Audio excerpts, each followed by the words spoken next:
วันนี้มาแก้มือมาเนี่ยเดี๋ยวแล้วเห็น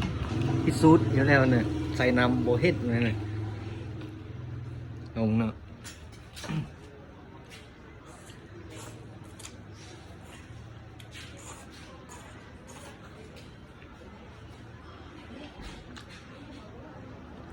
ขุ่นจ้อง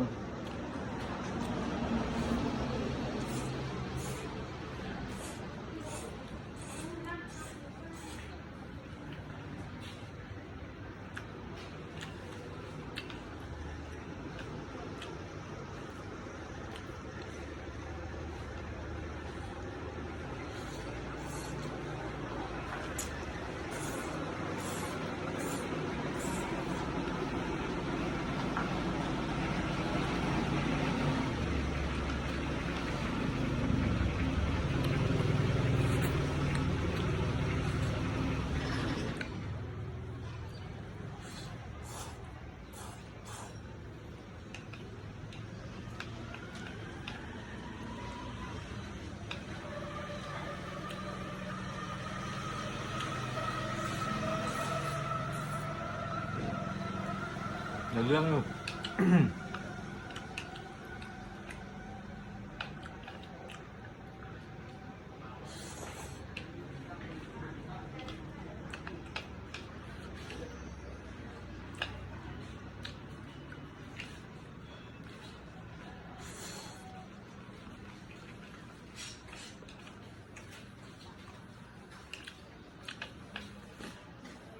ตลาดบ่มีคน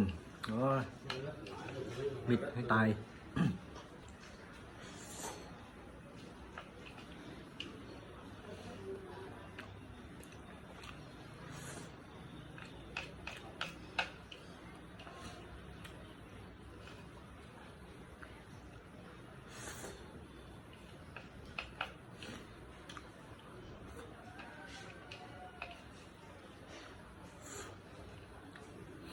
มันเนาะ